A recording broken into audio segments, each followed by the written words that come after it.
My name is Matt. I am 22 years old, and for as long as I can remember, I have been the quiet one. I am not someone who causes scenes or fights for what I want. I prefer to keep the peace, swallow my pride, and give in rather than argue. Unfortunately, my family viewed this trait not as kindness, but as a weakness to be exploited. I have an older sister, Gabby, who is 28. To my parents, Rick and Paula, the sun rises and sets on Gabby. Her needs were always urgent, mine were always optional. She married Fred, a man who treated employment like a rare allergy. Between the two of them, they barely worked, using the excuse of raising their children, Emma and Luke. How did they survive?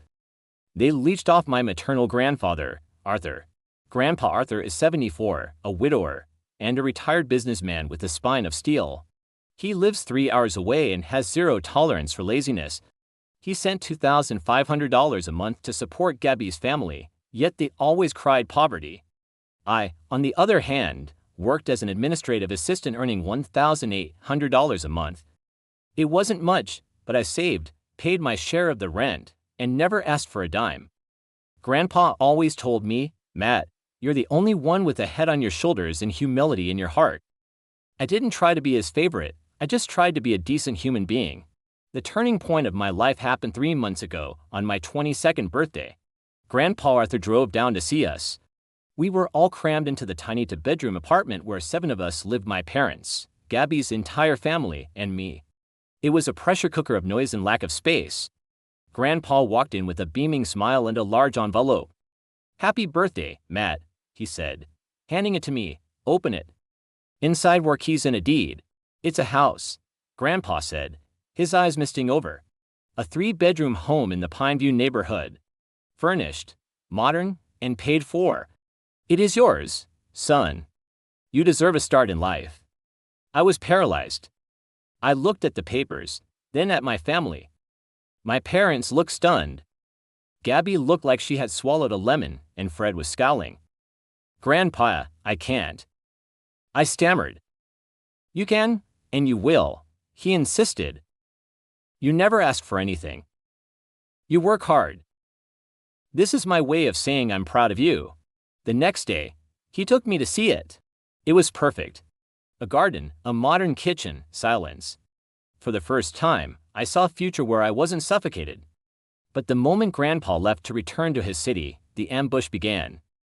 I walked back into the apartment, floating on air, only to find my mother, father, Gabby, and Fred sitting in the living room like a tribunal.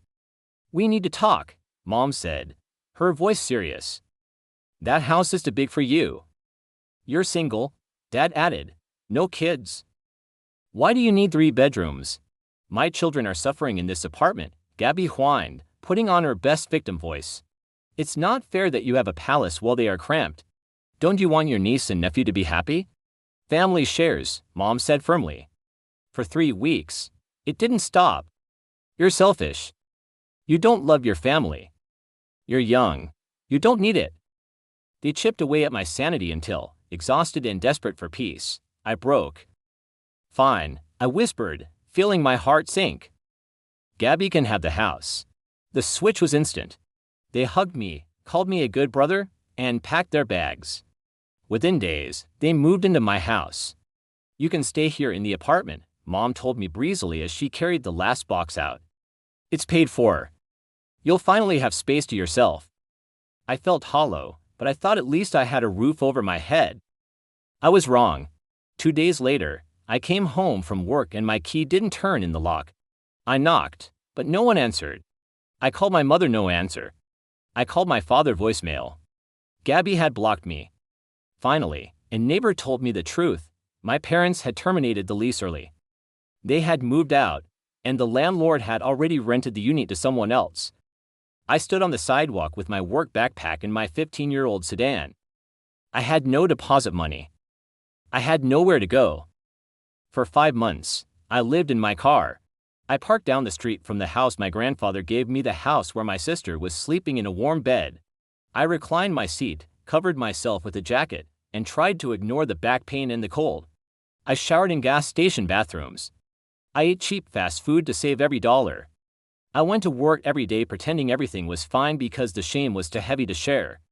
Every night, I watched the lights of my house turn off, knowing my family was inside, safe and warm, while I froze on the street outside. It ended on a Saturday morning at 6 o'clock a.m. A sharp tapping on my window woke me up. The glass was fogged from my breath. I wiped it away, and my heart stopped. Grandpa Arthur was standing there, staring into my car. I opened the door, tumbling out. I was a mess, my face puffy, my clothes wrinkled, my hair unwashed.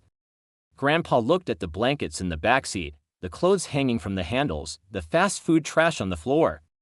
His expression went from confusion to absolute horror. "Son?" His voice trembled. "What are you doing? Why are you sleeping in your car?" I tried to speak, but only tears came out. I broke down completely. "The house I gave you," he whispered, looking at the property behind me. "Didn't you like it?" At that moment, the front door of the house opened. My mother rushed out in her robe, looking panicked as she spotted Grandpa, Dad. She squeaked with fake joy. "What a surprise! We didn't know you were coming." Grandpa didn't even look at her. He kept his eyes on me. "Explain to me," he growled, his voice dropping to a dangerous register, "why my grandson is homeless in front of the house I bought him." "Well," Mom stammered, swallowing hard. "It's just, we took it from him. We gave it to Gabby. She has a family. She deserves it more. Matt is just alone." The silence was deafening. "You took it," Grandpa whispered. Then, he exploded. "He is sleeping in a car." He pulled out his phone and dialed. "What are you doing?" Mom cried. "Officer," Grandpa said into the phone, his eyes locked on my mother. "I need a patrol unit immediately. I have illegal squatters in my property. I want them removed now." "You can't do this," Mom screamed. "The children live here. Children should not live in a stolen house." Grandpa roared, pushing past her.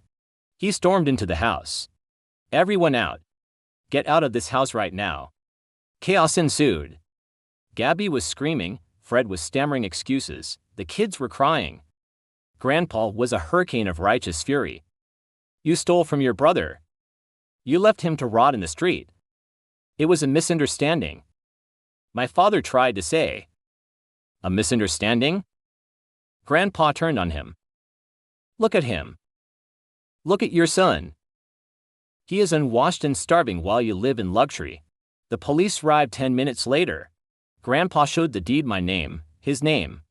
The officers gave them 1 hour to vacate. It was the most satisfying hour of my life. Gabby cried while shoving clothes into garbage bags.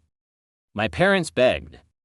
"Dad, at least keep the monthly support," Mom pleaded as they stood on the curb with their pile of belongings. "We have nothing." Grandpa looked at them with pure, deep disappointment. "From this day forward," he said, his voice ice cold, "you get nothing. No money. No loans. Nothing. You, Fred and Gabby, get jobs. Work like Matt has worked his whole life. But we are family." Mom cried. "Matt is my family," Grandpa said, wrapping his arm around my shoulders. "You're toxic people who share my blood. Do not contact me. Do not contact Matt. If you come near this house again, I will have you arrested." He left them on the sidewalk with their shame. We went inside my house. "I'm sorry," I sobbed, sitting on the sofa that was finally mine. "I was weak. I should have defended myself." "You weren't weak, Matt," he said gently. "You were kind, and they weaponized it. But never again." The next few weeks were a blur of restoration. I slept in a bed. I showered in a clean bathroom. I felt human again. My family tried to crawl back, of course. Texts, emails, voicemails about how they were suffering, how the kids were hungry. 3 weeks later, I replied to my mother one last time. "For years, I gave you everything. When I finally had something of my own, you stole it and left me in the street. You didn't care if I froze. Do not contact me again." I blocked them all. 2 months later, I am sitting in my living room. It is quiet. It is peaceful. I miss having a family sometimes, but then I remember the cold nights in the sedan, and the feeling passes. I learned a hard lesson: kindness without boundaries is self-destruct. I will never be that weak again. I am finally free.